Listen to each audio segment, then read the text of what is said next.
Bonjour le monde. Bonjour Thomas. Bonjour Catherine. Bonjour Monique. Bonjour Catherine. Alors j'ai le sourire, oui. Mais figurez-vous qu'y allons parler à de la mort. De la mort parce qu'on fait partie de la vie quand même, hein, voilà. Et on est pour ceux qui avons mis sur chaud plateau un décor de vanité dont on vous parlera tout à l'heure. Alors, la mort, quand on parle de quelqu'un qui est mort, on dit les basis, hein, dans notre parlange à nous, les basis. Hein, les basis, pourquoi? Parce que basir, on veut dire disparaître. Hein. Et ça a donné d'ailleurs en français évasir, disparaître, mourir, bazarder, abasourdir, basir, tout ça c'est les mêmes racines. Hein. Bazarder, c'est se débarrasser d'eux. Voilà, hein, un petit truc. Alors, qu'est-ce qui se passe pour autrefois, quand quelqu'un décédait, la première chose qu'on faisait, en fait, c'est de placer un miroir juste sous les lèvres. Et ça remonte au XVIe siècle, hein, on plaçait un miroir ici, pour tester justement si la personne respirait encore. Donc s'il n'y avait pas de buée sur le miroir, c'est qu'elle était décédée. Voilà. À défaut, laver la bougie. Et parfois, voilà, on mettait aussi une bougie devant la bouche. Alors, en tout cas, dans nos tiroirs, à nous, dès que quelqu'un décède, eh bien, il y a des choses très, très vite à faire. Et la première chose à faire, c'est d'arrêter la pendule. Pourquoi, Thomas? Alors, parce que l'horloge est symbole de vie dans une maison. Et on l'arrêtait immédiatement pour aussi aider à indiquer pour le docteur, quand on faisait venir le médecin, pour l'acte de décès. Pour l'heure de la mort. Voilà. Et aussitôt, on arrête la pendule. Et bien sûr, on préparait le mort. Et on le prépare avec ses plus beaux habits. Oui, c'était souvent ces affaires de mariage qui étaient les plus belles. Voilà. Hein, voilà, que ce soit homme ou femme. Et donc, on lui met ses beaux habits. Et figurez-vous que parfois, hein, dans les riches familles, on s'empressait de faire venir tous les membres de la famille pour faire une photo avec le mort. N'est-ce pas, Thomas? Oui, les photos post-mortem. C'est très peu connu. Pourtant, ça s'est fait de tout le 19e jusqu'au premier quart du 20e siècle. Il était de coutume, le plus rapidement possible, de mettre la personne, comme si elle était en vie, en fait, en situation avec un ou plusieurs membres de la famille. Et il y a des fois, c'était très bien fait parce que le défunt était soit assis, soit debout, avec une potence, avec une ceinture et tenue au cou, qu'on cachait sous les vêtements. Et il y a certaines photos que j'ai pu voir, on ne sait pas lequel est décédé, c'est très bien fait. Ou alors, on pouvait peindre les yeux sur les paupières fermées aussi, pour faire croire que les yeux étaient ouverts. Ah ben, dis donc. C'est très particulier. Ah, j'ai jamais vu ça, moi, mais bon. Alors, on fermait aussi les volets en tuiles. Oui, alors après, voilà, on ferme les volets en tuiles, on couvre les miroirs. On pouvait couvrir aussi les horloges d'un voile noir. Et on recouvrait, bien sûr, aussi les horloges et parfois les photos, même du défunt également. Oui. Voilà. Et bien entendu, on veille le mort. Et autrefois, le mort ne restait jamais seul. Évidemment, il était dans la maison. Hein, il était sur son lit de mort. Hein, et on le veillait tout le temps. La femme faisait commander une robe de deuil. Voilà. On pouvait aussi, à la photo du défunt, placer un ruban noir sur le coin du cadre noué. Ouais. Aussi. Voilà. Et alors, une chose dont on reparlera tout à l'heure aussi, hein, évidemment, le bouche à oreille fonctionnait beaucoup aussi, hein, pour prévenir tous les gens des alentours, quoi. Hein. Tout le monde se connaissait, hein. Voilà. On allait très vite. Et on allumait, quand il y en avait, on va en voir tout à l'heure, quand il y en avait, et s'il y avait un cimetière pas trop loin, et un lanterneau des morts, on allumait la lanterne des morts dès qu'on avait connaissance d'un défunt, pour accompagner l'âme du défunt le temps qu'elle soit enterrée. C'est-à-dire, entre le moment où il meurt, où la personne meurt, et le moment où elle est enterrée, on allumait le lanterneau des morts pour accompagner l'âme du défunt pendant toute cette période. Voilà, on va y revenir. Et donc, quand on est prêt à enterrer le mort, eh bien, on fait appel au corbillard. Et alors là, je crois que Thomas, tu vas nous parler de ton corbillard. Oui, voilà, donc je suis pas que dans les coiffes et les costumes, hein, en fait, tout ce qui a trait au 19e. Donc j'ai récupéré un beau corbillard que j'ai repeint, il n'avait plus ses peintures, donc je suis en train de refaire les mêmes dessins qu'il y avait sur les corbillards. C'est de l'ancienne commune d'Andouillé-Neuville, celui-là, il vient de Bretagne. Il est en forme de berceau, donc il serait des années 1880. Il y en a eu des plus anciens, hein, bien sûr. Après, il y en a eu un autre qu'on va voir, c'est Saint-Hilaire-la-Palud, parce qu'il est du coin. Voilà, quand la commune s'est débarrassée, quand il y a eu les voitures motorisées et qu'on n'employait plus le cheval, la commune, pour 1 euro symbolique, l'a revendu à un habitant de Saint-Hilaire-la-Palud, qui l'a conservé jusqu'en 2017 et en a fait don au musée de Niort. Donc il est au musée de Niort maintenant. Ah, il est au musée de Niort, corbillard. d'accord. Là, après, on voit donc comme ça se passait donc, au début du XXe siècle. Hein, Oui, on voit ce qu'on appelle des cordons de brunette, qui sont ces cordons, il y en a 4, hein, 2 de chaque côté du corbillard, avec un pompon au bout. Traditionnellement, ce sont les 4 personnes les plus proches du défunt qui l'accompagnent sur le côté en tenant ces pompons. Oui, en effet. Et puis là, après, c'est donc un corbillard là de monarque, on va dire. Oui, hein, et puis plutôt dans une ville, parce que même dans la mort, on fait rappeler toujours le statut social du défunt. Ouais. Ça pouvait être un corbillard à bras pour les plus pauvres, et puis à un cheval avec un peu d'ornementation pour quelqu'un d'un petit peu plus aisé. Après, on va passer à 2 chevaux, 4 chevaux, avec des tentures de plus en plus complètes. Il pouvait y avoir les armoiries pour quelqu'un d'aisé. Il pouvait avoir les propres laits, les propres dés, pardon, les dés, sur le corbillard. Bah, on a pu, vraiment, quand on voit les obsèques je me souviens de la reine-mère, de la mère d'Élisabeth II, moi je me souviens, on voyait ces corbillards ornés, etc., avec tout un tas de chevaux qui les tiraient. Bon, donc, alors c'est vrai que, on voit plus tellement ça aujourd'hui, hein, quand même. Hein. Bon. Ça se refait de plus en plus. Ça se refait. Oui, parce qu'en plus, il le propose de plus en plus. Il y a un retour en arrière sur ça. Et il y a des témoignages qui disent qu'en plus, les enterrements avec un corbillard hippomobile est beaucoup plus doux, beaucoup plus humain. Déjà, il y a le cheval, donc ça attire l'œil.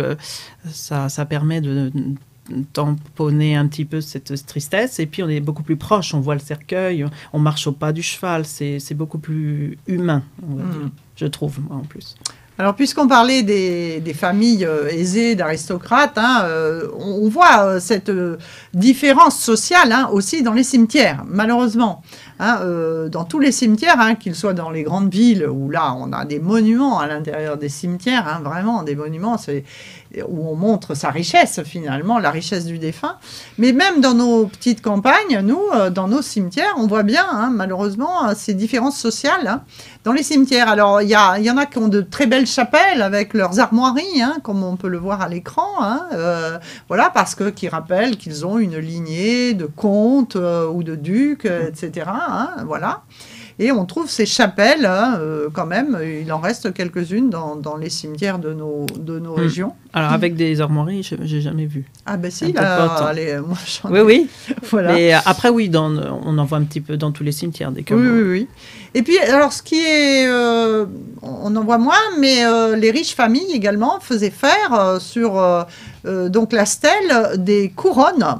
Des couronnes qu'on peut encore retrouver dans les cimetières, ces couronnes qui sont en verre de Murano, hein, quand même, qui sont ce verre qui est très précieux, hein, qui vient d'Italie. Et ces couronnes sont très rares, et là on en voit une à l'écran, et elles sont superbes. Il y en a qui sont protégées, heureusement, par un grillage de verre. On les trouve également le plus souvent dans les chapelles aussi, hein, ce genre de couronne, hein, qui symbolise la richesse aussi du défunt. Alors en Vendée, il y avait lu que quand un châtelain mourait, il y avait la tradition que le château payait, la famille payait un grand gâteau, en fait, pour tous ceux qui venaient à la cérémonie, les domestiques. Oui, après la cérémonie. Oui, en effet. Alors, on trouve d'autres symboles intéressants dans les cimetières. Hein, franchement, bon, on n'a pas le Père Lachaise ici dans notre région, mais ça vaut le coup parfois de s'y promener. En tout cas, puisque c'était la Toussaint il n'y a pas très longtemps, hein, c'est l'occasion de voir et de remarquer quelques symboles sur les stèles, notamment les feuilles de laurier. Parce que Monique, hein, toi tu sais ce que ça veut dire. C'était un professeur, un enseignant souvent. Voilà, ça veut dire que la personne, effectivement, c'est généralement un enseignant. Et donc on le trouve sous diverses formes. Hein. On voit plusieurs aspects de cette feuille de laurier, voilà, qui peut être en métal, qui peut être incrustée carrément dans le marbre ou collée sur le marbre, hein, ou alors au pied d'une croix. Avec la couronne, justement, la couronne de laurier, ouais. Avec le laurier enchâssé, hein, voilà, pour symboliser celui... ou la couronne d'immortel. Ou la couronne d'immortalité, oui, voilà. Donc ça, ce sont des symboles qui nous indiquent un petit peu la nature de la personne défunte. Alors, on a d'autres symboles, bien sûr. Hein.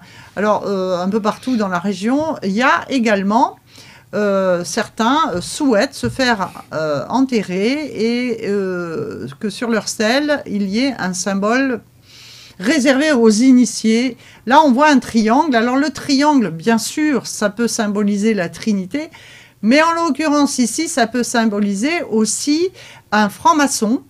C'est-à-dire le triangle, c'est le symbole de la maçonnerie. On a un autre symbole franc-maçon qu'on trouve aussi. C'est voilà, la poignée de main avec le pouce sur la main. Donc ça, c'est un symbole de franc-maçonnerie. On en trouve beaucoup sur les îles, hein, dans l'île de Ré. Il y en a plusieurs cimetières où il y a pas mal de tombes comme ça, où il y a des tombes même carrément beaucoup plus explicites. Peut-être qu'on fera un jour une émission là-dessus. Et puis enfin, on trouve... également d'autres symboles. Alors là, plus christiques, plus chrétiens, on va dire. Par exemple, ceci, c'est un cœur surmonté d'une étoile, ce qui symbolise l'Esprit Saint. Et alors ça, c'était réservé aux prêtres, puisqu'on voit cette tombe qui est quand même en mauvais état maintenant, si on peut voir le plan large. Voilà, mais ça, c'était la sépulture d'un prêtre et il y avait au pied de cette sépulture un Christ en plus. Enfin, c'est une très très belle sépulture, hein, un prêtre qui était en charge de toute la province. Là, cette tombe date vraiment de la fin du 19e. Hein.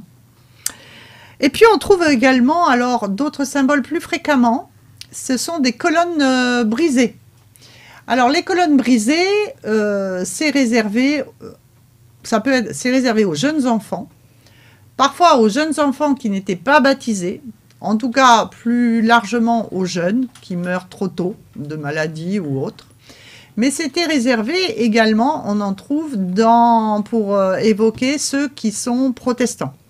Puisque je rappelle que les protestants refusent tout ce qui est iconographie, hein, et donc refusent les images. Et donc, on trouve ces colonnes brisées aussi dans des cimetières où sont enterrés des protestants. Et tout à l'heure, je vous ai parlé donc que dès que le défunt meurt, eh bien, dans certains cimetières, on trouve encore ce que l'on appelle des lanternes des morts. Alors, les lanternes des morts, voilà, on en voit une à l'écran. Alors, comme on le voit, ce sont des tourelles qui peuvent atteindre 6 ou 7 mètres de haut. Et en haut, il y a des ouvertures qui permettent en fait de laisser voir la lumière. Et cette lumière, c'est un feu que l'on allume, donc comme je vous l'ai dit, au moment où le défunt meurt, et qui sert tout simplement de signal que quelqu'un est mort, d'avertissement, pour que tous les gens du village aussi sachent que voilà, il y a quelqu'un qui est mort. Et donc, on en trouve dans les cimetières rarement, mais on en trouve en fait aujourd'hui sur des places publiques qui sont d'anciens cimetières. C'est-à-dire que le cimetière, on l'a déplacé, mais on n'a pas osé déplacer ce lanterneau des morts, comme dans l'île d'Oléron par exemple, sur la place à Saint-Pierre-d'Oléron, il y en a un, lanterneau des morts, comme ça. Il y en a souvent qui sont aujourd'hui, qu'on trouve excentrés un petit peu en dehors des cimetières, mais tout simplement parce que les cimetières ont été déplacés. Parce qu'à l'origine, ils sont au cœur des cimetières et justement, ils accompagnent les âmes des défunts. Alors, ça sert aussi d'amère. Et c'est la raison pour laquelle ils sont entretenus toujours aujourd'hui, parce qu'il y a quand même des gens qui tiennent à ce patrimoine-là. Et il y a des traditions qui perdurent aussi encore, où on allume justement une lanterne, donc avec l'électricité aujourd'hui, puisque ces colonnes sont creuses. Hein, il y a un escalier et donc on peut allumer encore ces lanterneaux. Voilà, parfois. On peut en voir un, Icré, quand on prend l'autoroute pour aller à Bordeaux. On a un au bord, tout à fait. Un beau. Oui, alors Fenioux, non? c'est un endroit qui doit s'appeler Fenioux. Non, c'est Fenioux. Oui, c'est Fenioux, tout à fait. Ben, on l'a vu à l'écran d'ailleurs, la lanterne de Fenioux. C'est celle qu'on a vue. Oui, je crois bien que c'est la dernière. Voilà, c'est celle-ci. Oui. Ah, mais il croyait qu'elle était Fenioux, mais en Gâtine. Ben, non, c'est celle de Saintonge, là. D'accord, oui, voilà. Donc celle qu'on voit très bien de l'autoroute. Voilà, c'est celle de Saintonge, là. Donc faites-y attention le prochain coup. Voilà, elle est magnifique. Hein. Elle est très bien. Elle est vraiment magnifique. Et puis alors, dans les cimetières, on trouve également des vieilles, très très anciennes sépultures. C'est beaucoup plus rare. Ce qu'on appelle des sarcophages, évidemment. Alors celui que l'on voit ici à l'écran, il est très très très vieux parce qu'il date du VIe siècle. Et évidemment, tous ces sarcophages étaient ornés de symboles qui avaient un sens très très fort. Le cercle en particulier, les plusieurs cercles, comme ça, comme on le voit là, c'est le symbole évidemment de l'infini. C'est-à-dire qu'une fois que l'âme a franchi la porte de la mort, elle atteint l'éternité. Or, le point, comme le cercle, c'est le symbole de ce qui est infini, puisque le cercle n'a pas de fin et le point n'a ni début ni fin. Et donc, c'est l'équivalent de Dieu, tout simplement. Voilà. Donc, la symbolique du cercle et du point, elle est omniprésente pendant tout le Moyen-Âge, dans tous les arts. Voilà, parce que tout le monde connaissait les codes, quelque part. Voilà. Alors, on va en venir justement à sarcophage. Eh bien, c'est le mot qui a donné cercueil, tout simplement. Hein, le sarcophage, c'est le cercueil. On dit aussi dans nos régions cercueil. Hein. On trouve plusieurs un petit peu comme ça, différences. Hein. Alors, on disait le coffre aussi, parfois. On trouve le coffre aussi pour désigner dans nos parlanges. On trouve la chasse ou la boîte. Alors là, on est moins drôle. On est en bois, parce qu'autrefois, les paysans n'avaient pas les moyens, évidemment. Mais en Saintonge, on trouve beaucoup le sarcueil. On dit le sarcueil. Alors, quand on met dans le cercueil, on parle de la mise en bière ou mise en berre. Alors peut-être tu peux nous en causer ça, Thomas. La mise en bière. La mise en berre. La mise en bière, ça, non, il sait pas trop. C'est quoi que toi qui m'avais dit cette histoire. Alors la bière, c'est une civière. Ah oui, moi je connaissais que le coup à boire, moi. C'est une civière, alors c'est un cercueil en bois, c'est comme un cercueil en bois, et en fait, ça voulait, le sarcophage, c'était pour réserver donc aux riches, et la bière, la mise en bière, le cercueil de bière, c'était pour les pauvres, tout simplement. D'accord. Voilà. Encore une fois, la différence entre les pauvres et les riches. Eh bien oui, alors là, c'est très flagrant dans les cimetières, malheureusement. Alors, le corbillard, ça vient justement de... Alors là, c'est très ancien, ce mot. Ça vient de la peste du XIVe siècle, à Paris. En fait, les corbeilles, c'était des grands bateaux à fond plat qui étaient sur les rivières. Et pour évacuer les morts le plus rapidement possible, quand il y avait des épidémies de peste, eh bien, on les mettait dans ces bateaux. Et ces bateaux, donc, on appelait les corbeilles. Et en fait, par extension, maintenant, on ne transporte plus les morts en bateau, on les transporte dans des corbillards, comme on l'a vu, d'où le mot corbillard. Ça viendrait de la ville de Corbeil, à côté de Paris. Voilà, oui, j'avais une version qui m'avait été donnée par le musée du Corbillard, parce que ça existe. Il est unique au monde, il se trouve pas loin de Toulouse. Et ils expliquaient que, effectivement, avant, ça n'existait pas un véhicule qui était destiné aux défunts. Et sous l'ampleur de la dernière peste de 1711, ils ont demandé aux ouvriers et aux artisans de Corbeil-Essonnes, qui se trouvent à côté de Paris, de les aider à déplacer tous les défunts. Et pour leur rendre hommage, parce que c'était que des défunts qui étaient morts de la peste, ils ont appelé ces véhicules, ils ont été obligés d'en faire un exprès, qui était capitonné, qui était complètement fermé pour protéger de la maladie que pouvaient encore avoir les corps. Et donc c'est là qu'il y a eu un véhicule spécifique, qui a une forme particulière pour le transport. Et comme plein d'hommes avaient aidé et avaient mis leur vie aussi en danger, pour les honorer, ils l'ont appelé corbillard. Bon, voilà. Donc plusieurs versions, hein. Vous choisissez celle que vous préférez. Et puis un dernier mot peut-être, croque-mort. Alors c'est pas qui croque les morts, c'est vrai qu'il y avait une légende qui disait qu'il fallait croquer l'orteil du mort pour savoir s'il était bien mort. Hein. Bon, ça c'est la légende, hein, on va dire. En fait, croque-mort, ça se dit en saintongeais bichardou. Hein, voilà, bichardou en saintonge en particulier. Et en fait, ça veut dire, ça viendrait de brécher, et brécher qui veut dire en fait se percer la poitrine. Et on vous a amené sur le plateau en fait une chasuble de prêtre, hein, c'est ça, du 18e, sur laquelle est brodé un pélican, donc qui se broche les entrailles, c'est-à-dire qui se mange les entrailles pour nourrir ses petits. Alors, c'est une allégorie, bien sûr, du sacrifice du Christ sur la croix qui va nourrir les chrétiens de la foi. Hein, et c'est une allégorie que l'on trouve fréquemment dans les églises, hein, sur les autels ou sur des représentations dans les églises. Voilà, alors le pélican qui mange ses entrailles, hein, eh bien, voilà, quelque part, ça vient du mot brécher, hein, brécher sa poitrine, qui a donné bichardou en saintongeais pour évoquer le croque-mort. Voilà. Alors, puisqu'on en est à ce qu'il y a sur le plateau, en fait, nous avons essayé de faire ce qu'on appelle une vanité. Alors, une vanité, au XVIe siècle, c'est une nature morte, mais qui parle justement de la mort, de la vie qui est éphémère, du fait que tout a une finitude, à savoir l'encrier. Quand il est vidé de son encre, c'est qu'on ne peut plus écrire. Le livre, quand il est fermé, on ne peut plus lire. La bougie, quand elle est éteinte, eh bien, c'est que voilà, ça symbolise la mort. Évidemment, le crâne, hein, qui symbolise la finitude humaine. Voilà, la rose qui est fanée. Donc, on trouve ces tableaux de vanité qui ont un très, très grand succès à partir de la fin du XVIe siècle et pendant tout le XVIIe siècle. Hein. C'est vraiment des tableaux, je vous invite à aller voir toutes ces peintures, toutes ces toiles, des vanités qui nous parlent de la finitude humaine. C'est ce qu'on a essayé de faire aujourd'hui avec vous. Alors, prenez soin de vous quand même et à bientôt. À Tchefait. À bientôt.